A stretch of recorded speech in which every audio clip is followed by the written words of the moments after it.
Villains have always been a fun topic to talk about on this channel, whether it be talking about how villains are underutilized, examining specific villains, or even when I bring them up in the Right and Wrong series. But today we're going to be a bit more chill with the analysis, and we're going to talk about what I think a villain needs in order to be great or effective. Hi, I'm MangaKamen, and let's begin. Spoilers for the following properties. Let's get one thing straight. Villains are awesome. However, villains are used nowadays as a means of uplifting the hero in their story. So obviously a villain needs to oppose the hero in some manner. They need to be real people and they need to be intriguing. Better use science to see if he's dead. Yep, he's dead. Ultimately, when we read stories of good versus evil, right versus wrong, or even some of the more mundane aspects of life, a villain is needed to make the protagonist look good and work in his own story. If you were to ask me what the elements are for what makes a villain really work, like really make an impression on the audience, there are three keys that you need to remember: personal connection, imposing threat, and motivation. This sounds simple, and it is. Hold on, I know what you're thinking. But you'd be surprised how often these elements don't actually get expanded upon or undercut in a lot of media nowadays. So for each of these elements, we'll be looking into one or two examples of how I think these are done well for a villain and how I think they're not executed right. There's a ton of examples that can be used for each, so if you think that you've got better examples than what I do, then you're more than welcome to put them down in the comments below. I welcome it. And to preface something else, these are mostly going to be my interpretations of these villains. Like a lot of media, stuff like characters and how you view them will be more on the subjective stance, so I expect some people won't agree with me 100% of the time with this. Oh well, 'tis how the internet works, I suppose. Yugi Moto shuffling his deck until Dio walks into frame. Dio just came out and said, "I'm Dio." He then begs to see Dark Magician, possesses Yugi, and disappears for the entire rest of the game. That's it. That's the only time you get to see Dio in the story. While this isn't exactly a deal breaker, I find that villains tend to be at their strongest when they have a personal connection with the main character of a story. I was actually inspired to really think about this when I saw a discussion online the other day featuring Miles Morales, and I quote, "I never understand why people want Miles to have his own set of villains. He's Spider-Man. He should be fighting Spider-Man villains. Like, this can still be interesting as long as the villains are written to have different dynamics with Miles versus the OG Spidey." I obviously disagree with this notion. When it comes to heroes and villains, I believe there should be a connection of sorts between them, even if it's a superficial one. It could be as simple as Bowser kidnapping Princess Peach and Mario is the one tasked to save her. It's a connection between the two characters. I'm King Koopa, and today we're hearing tributes from my loyal subjects. Tribute? You steal men's souls and make them your slaves! Miles Morales as a character is a fun topic to discuss. As another Spider-Man, and depending on the continuity that we're talking about, his rogues gallery, logically speaking, should be the same as the OG Spider-Man, since some iterations have Miles taking the mantle of Spider-Man after Peter Parker passes away, or in the case of the latest Spider-Man game, retires. It would make logical sense that the villains of the OG webhead wouldn't just up and disappear because the original Spider-Man did. Someone's got to clean up the streets of NYC. But the OG Spider-Man oftentimes had personal connections with some villains. Like, I could bring up Venom, but that seems a bit too easy. So let's talk about Doc Ock. In some iterations, like in the Sam Raimi films or even the 90s animated cartoon with the theme of Aerosmith. How about that guy from Aerosmith? Dr. Otto Octavius has a bit of a teacher connection with Peter Parker, even acting as a bit of inspiration for Peter's love of science or helping him with his life in the case of the Raimi films. Naturally, Miles Morales should have villains that are like that as well, more original villains. It's part of the reason why villains like the Prowler or the Spot, bad guys who weren't as well known as some of the Webhead's other iconic villains, were given a lot more limelight and personal connection to Miles in the Spider-Verse films. Aaron Davis being obvious as he's related to Miles and the Spot. You hit me with a bagel! I've hit a lot of different villains with a lot of different food. Well, in the whole they create each other spiel, Miles should have his own unique rogues gallery. And sure, you can obviously repurpose some of Peter's original bad guys. I'm still waiting for the wall to return. Here's one wall you'll never crawl. God, I'm such a dork. Frankly, while that is a bit of a tangent, a personal connection to a villain is honestly a great way to introduce conflict into your story. And while you don't need to have a personal connection to the bad guys, how it's implemented can really work wonders. So let's consider a personal favorite of mine for this example.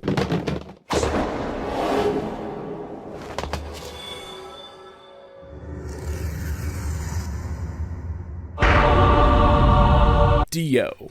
If you've been on this channel for any length of time, you know that I do enjoy myself some JoJo's Bizarre Adventure. Hell, I've even talked about Dio in length in his own video. To me, he's got a real good personal connection with the Joestars, to the point where he's pretty much the entire reason that what the JoJos go through, for the most part, is due because of him. Even back before he has vampiric abilities and stand power, Dio was a personal villain to Jonathan Joestar, with the goal of stealing the Joestar fortune so he could live a life better than what his former abusive father could provide for him.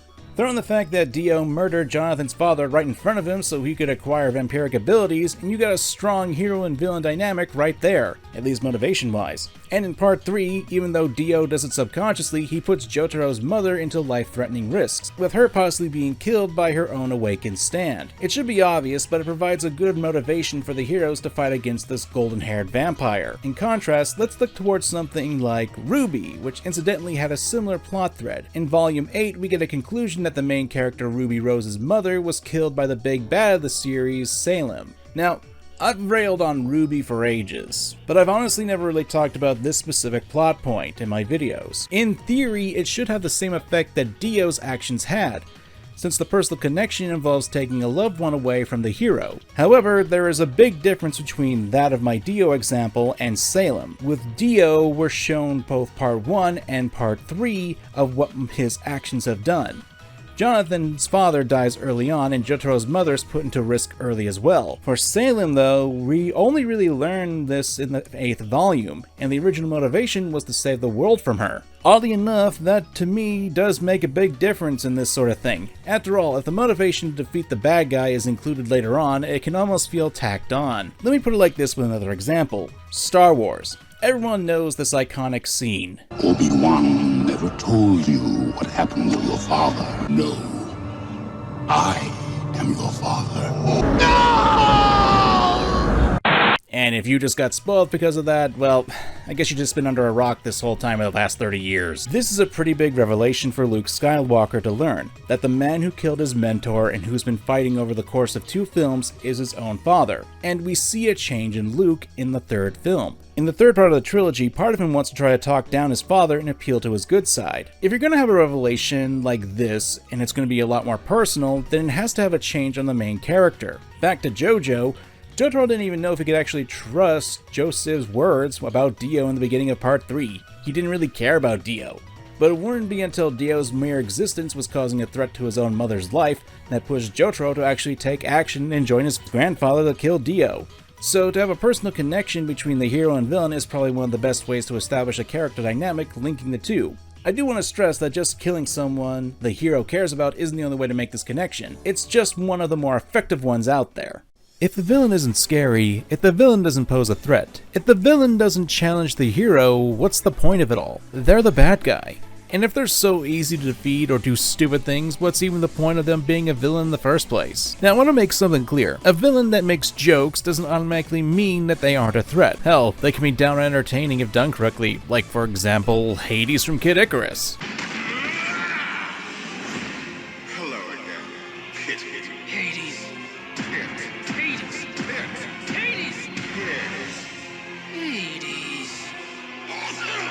Excuse you. But anyway. So I want to make it clear that there's nothing wrong with having a villain that cracks jokes or is funny. Really, it all comes down to the implementation. I mean, if you really want to get into something that's pure comedy, I honestly find Dragon Ball Z's abridged version of Perfect Cell to be a much more entertaining character than the original. So? Did you destroy South Galaxy? There's a South Galaxy? Forget you heard that. No. I'll talk so nice. A bit more charisma is all it really takes. That and a touch of egotism never hurts. But he's still written to be a threat. Granted, you can easily chalk that up to the limitations of writing and source materials that don't really count that as an actual example here. Rather, let's talk about a classic villain, Lord Zed. This throne has done its work. The energy of every morphin master now resides within me.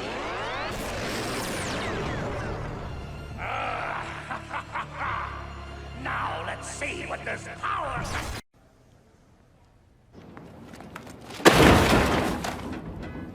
I briefly talked about this in a short not too long ago, and I still maintain that if you have a scene where you're trying to make the villain look intimidating and the heroes are making jokes at their expense, it undercuts the level of threat. I do want to address a counterpoint I saw and how there were times where Zed was also joked about, back in the original series, one example being this one. Oh, Alpha, you can come out of hiding. I don't like you, Ed. It's Zed, you blinking bucket of bolts! Lord Zed! Get on with it, Zed. What do you want? And I have to say, the two scenes aren't really the same. First off, Zed's reaction was still in line with the threatening nature of the scene I just showed. He was angry, whereas in the Marvelesque humor that they had him bubbling out in his words in the Cosmic Fury version. There's also the setup that's different. Here's this. Tubes, Tink, big chair. Did I guess right? Oh, yep. Real original. You can't ruin my moment. Too late, they already did. So, you already have the setup undercutting the threat. Meanwhile, in the original series, Lord Zed had kidnapped one of the other Rangers and was threatening the rest of them if he wasn't teleported to the command center. And even then, the show knew that this was a big deal and gave Zed a foreboding entrance. It should be noted that in this situation, Lord Zed had all the cards. He had a hostage, he had the power, and as such, it makes sense for him to make a joke about the situation, since to him, this was just another day of evil. In the Cosmic Fury version, Zed's supposed to be getting all this power, but the heroes aren't taking him seriously. And if they're not going to take him serious, why the hell should the audience? Let's move to a different example and go talk about video games. Resident Evil 3's remake. This is a topic that's been brought up a couple times on this channel already, and don't get me wrong, this will probably be the last time I bring him up this year, but Nemesis in the game is probably the best example that I can point out for undercutting your villain. So putting aside all my disgust for the design change for Nemesis, let's consider what the Big Brute's mission is. To kill STARS members, or to be more specific, to kill Jill Valentine. There are multiple times where Nemesis will have his hands on Jill, sometimes literally in his grasp, and instead of killing her, he just doesn't.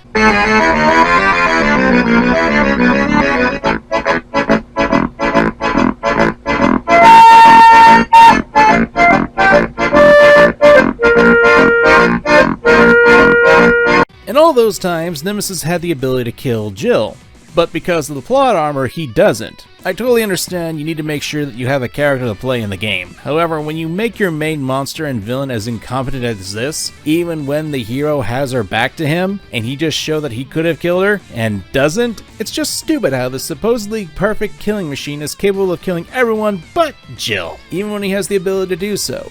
You are such an idiot.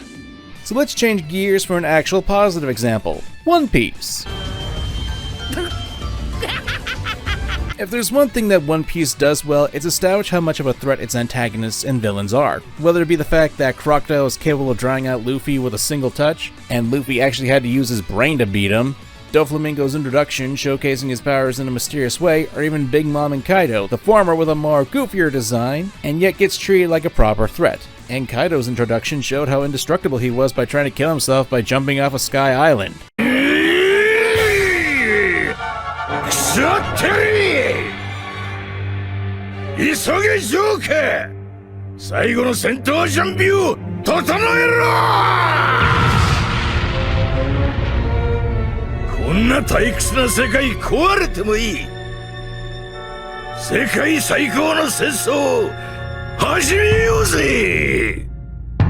And barely getting a scratch. It also helps that we do see our heroes struggling against these villains in one way or another. As a threat, showing your antagonist at the time getting the advantage over your hero is always a good idea. And even when there are times when there are jokes being made with the villains,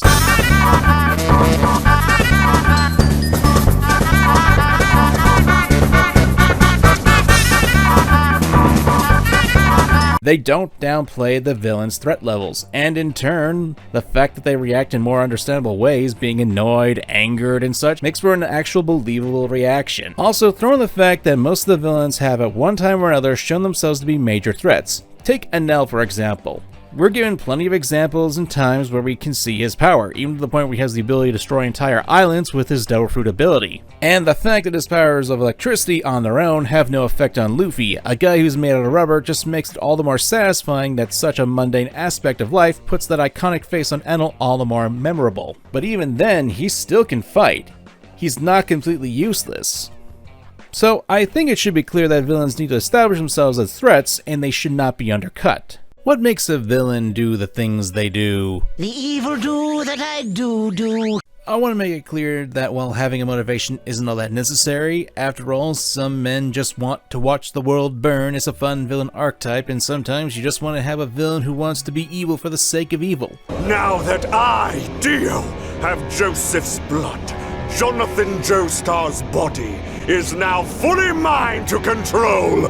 What say you, Jotaro? Every person you'll ever fuck will be with my great-grandfather's dick. There's nothing wrong with that, and hell, there are some villains that I myself enjoy that are like that. But for me, I do enjoy a villain more if they got motivation to actually explain their actions and make me think. And it's really dependent on the story we're talking about, since, well, motivation is inherently tied to the plot. And here's also the matter of what they want to do with that motivation that is intrinsic to the story. After all, unless you're going for a more comical storyline, you don't want your villain's motivation to be, "This guy stepped on my shoes, so I became a supervillain known as the Aglet." And my example of a bad motivation is Thanos from the MCU. I know that there's years and years of video footage out there praising this take of Thanos, but to me I find the idea of his motivation to be stupid. So if this isn't hell, where the hell is it? Mainly because it's a never-ending aspect. Yes, resources are an actual issue, but culling about 50% of the universe's population at random isn't really going to solve the issue.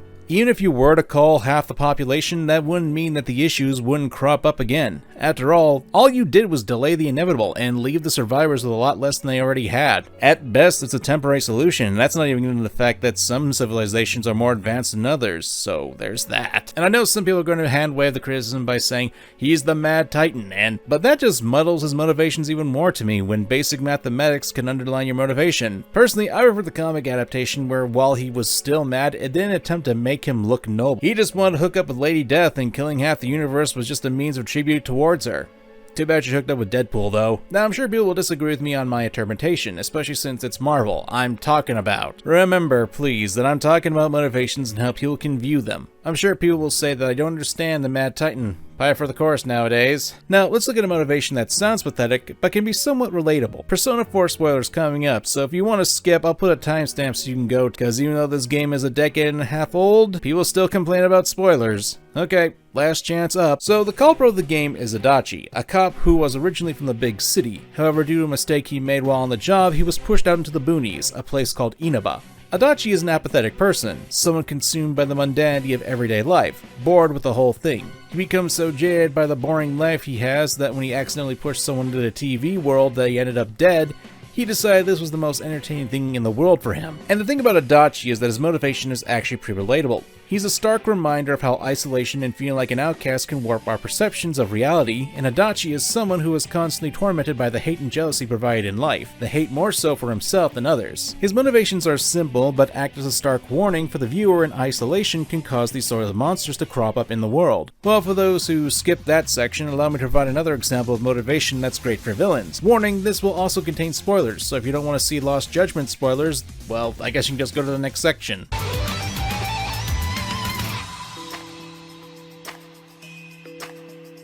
Lost Judgment, my friends. It's a detective story where you're tasked to investigate a series of bullying in a school where you can totally be a great example to the student body.